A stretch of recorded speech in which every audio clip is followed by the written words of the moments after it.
Certainly in ocean freight, pricing has been on a roller coaster, right, for the last 2 to 3 years. It skyrocketed very, very quickly during COVID, and then it plummeted back down again even quicker. So the question now is, have we reached stability? Well, maybe we have. So the thing is that when prices went up, we found a way to pay it, right? So when we need something, like we need to ship cargo, we will find a way to pay for that, no matter how much it costs. Same thing for you, right? If you really need something, you'll find the money to pay for it. So there's an interesting anecdote here, which I heard the other day, and it's about a bottle of water. So a bottle of water in the supermarket may cost you 50 pence or cents if you're in America. In a corner shop, it might cost you £1. In the garage, it might cost you £2. And in Disney World, it will cost you £3, as I found out last year when I was there. Way expensive, right?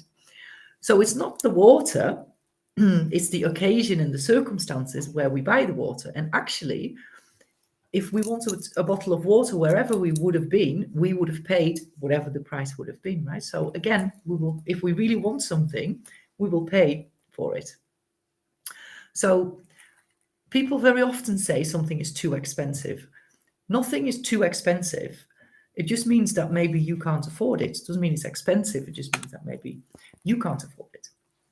So it's all relative, right? So let's give an example of comparing a cat with an elephant. When you compare the cat with the elephant is small. When you compare the cat with an ant, the cat is big. Same cat, same size, right? So it's all relative compared to what you compare it with. So, for instance, you may think that £1,000 is a lot of money. But when you break that down then to 10 times 100, way less, right? So the thing to do is to always break things down to the ridiculous so they seem small, and then take small steps towards the bigger goal. Okay, so let's talk about money. So what is money? Well, money is lots of things. One of the things is that it gives you freedom. The other thing is that it's an amplifier. So it makes things bigger. So if you are a mean person, then you can, with more money, you can just be meaner, right? With, if you're a kind and generous person, with more money, you can be more kind and generous. So money is basically an exchange mechanism, and it's just, we use it because it's just way, way easier to use money than it is to swap 6 eggs for a pound of goat's cheese or 10 camels for a holiday, right? So it's way easier to use money as an exchange mechanism. So how do you think and feel about money? Do you think it's never enough? Do you think rich people are nasty? When you see someone in a nice car, for instance, a Lamborghini, one of my favorite cars, do you think they must be a drug dealer? Really ask yourself, how do you think about money?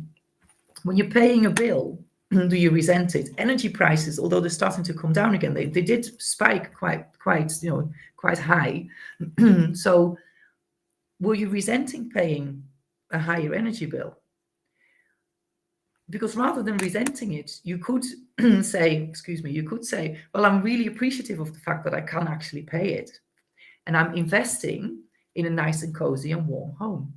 So you'll be quite happy to do that, right? So it feels way better immediately if you start thinking just slightly different.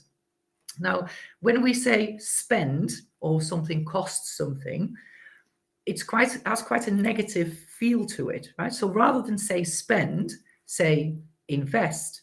It does two things. One is that when you invest in money or anything, you are expecting a return on your investment, right? And also, when you say I'm investing, you're going to ask yourself, what are you going to pay? What are you paying for? And is it actually an investment? Okay, really, really try that for the next week or so, because it makes a massive difference in how you feel.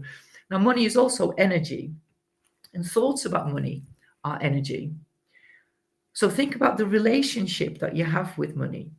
And if you treated your friends like you treat money, if you thought about your friends and spoke to your friends like you do about money, would they want to be your friend?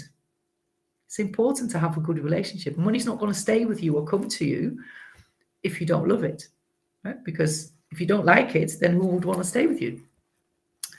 So make sure you have a good relationship with money.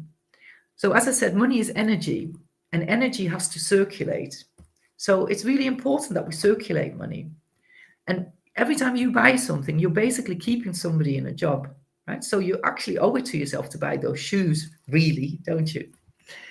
Anyway, so I want to leave you with one last tip, which will make you smile, hopefully, and will make you feel way better every time you're handing out some money. So every time you pay something, say, thank you for spending time with me, money.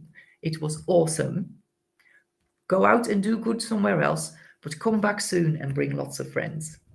Have fun with that one. I love this topic. I actually do a money mindset course. So if you're interested in that, and we talk about money and everything around money for about an hour and a half, couple of hours. So let me know if you're interested in that, and we'll have a chat. So next week, we're going to talk about service types, talking about direct or transshipments. So I look forward to seeing you next Wednesday, same time, same place. And in the meantime, enjoy your lunch. Thank you.